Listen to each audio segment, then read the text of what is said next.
Hello, and welcome to Around the Political World with John Rothman. I am your host, John Rothman. If you're a fan of the show, make sure to hit the follow button on the top right of Apple Podcasts, Spotify, or wherever you are listening at this very moment. When you hit follow, leave a review or share an episode with a friend.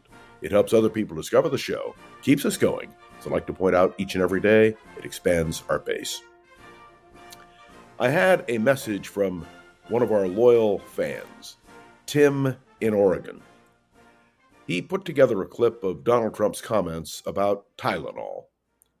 And he made the comment at the end, something is missing up there. Yesterday, we focused on the fact that facts matter. What we saw yesterday in the White House, in a monologue delivered by the President of the United States, is that facts don't matter.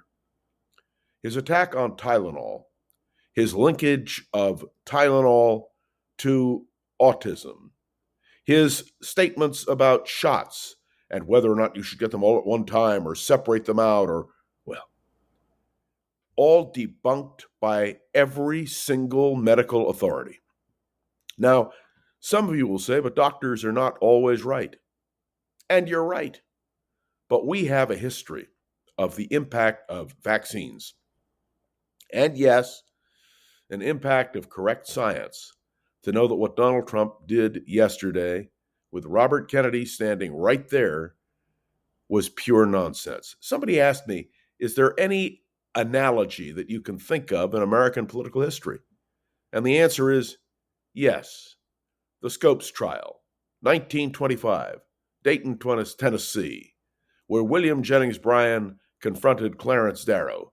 And the question was about evolution, or as Bryan called it, evolution. The simple fact is that there can be clashes between science and religion. There can be clashes between science and fact. But when you have a president of the United States presenting as fact something that clearly is not, well, I think we have a national crisis. I really do.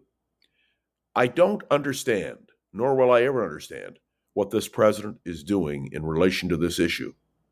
Let's be clear.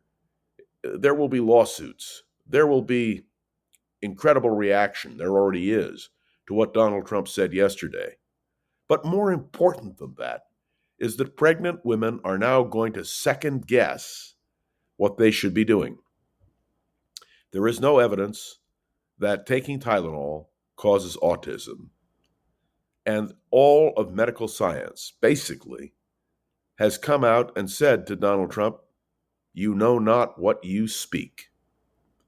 So the question becomes, has Donald Trump ever done something like this before? And the answer is yes. Do you remember during the COVID crisis when he suggested perhaps we should drink bleach? Do you remember that? I can remember Dr. Fauci standing by and just incredulous at what Donald Trump was saying. And I must tell you something. We need a Dr. Fauci running our public health, not a Robert Kennedy. Now, some of you will have read the book that Robert Kennedy Jr. wrote about Dr. Fauci, blasting him on every level. It's pure politics and misspent science and misplaced facts. And yet it continues. Autism is a dreadful, dreadful affliction. And there is no doubt that the affliction exists, and whether it is growing because we diagnose it differently or it's growing because there really are external forces, I'm not a doctor. I can't tell you. But I do know quack science when I hear it. And what Donald Trump did yesterday in the Oval Office was quack science. Don't take my word for it. Take a look at medical experts. And now, my friends, the legal battle begins. There will be lawsuits, and the courts will have to adjudicate. But more important than that, are we listening to science? Listen, from Bobby Kennedy Jr., I've heard the same thing about fluoridation. He wants to take fluoride out of water. Talk to the dental community about that.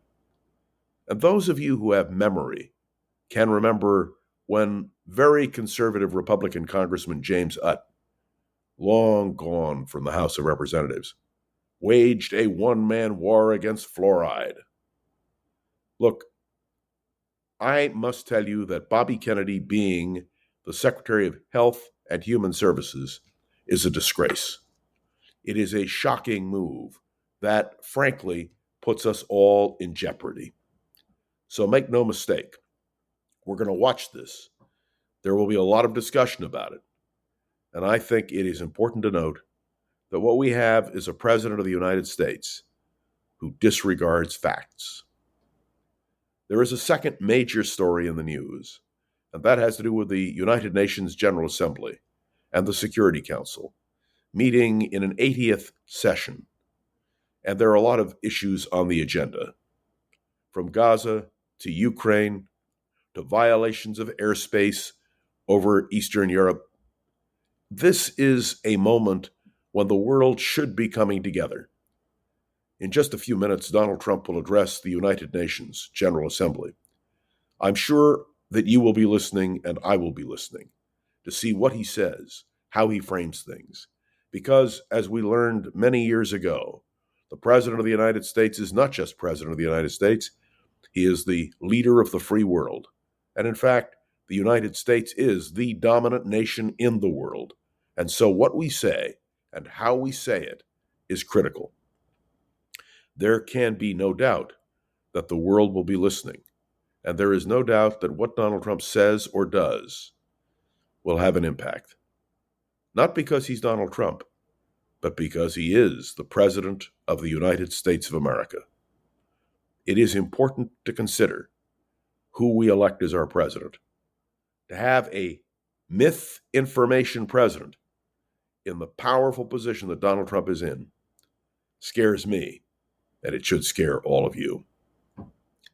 Thanks for tuning into another episode of Around the Political World with John Rothman. I am John Rothman. Make sure to follow along and let me know your thoughts on the show by leaving a review on Apple Podcasts and sharing an episode with a friend or colleague so we can expand and grow. I want to remind you that you can interact with me on Facebook, LinkedIn, and of course, many of you email me directly. I especially want to acknowledge those who are in touch with me, and I singled out at the beginning Tim McFarland up in Oregon. I've also singled out Rob from Richmond. I want you guys to know, when I agree with you, it's great. When I disagree with you, well, it's also great, because you're stimulating my thought, my development, and I invite all of you to do the same. To Gogo Zoger, the wonderful producer of Around the Political World with John Rothman, thanks for doing a great job, Gogo. You have my full endorsement and support, because I know when I deal with you, facts matter. I am John Rothman, back with you tomorrow, right here on Around the Political World with John Rothman. See you then.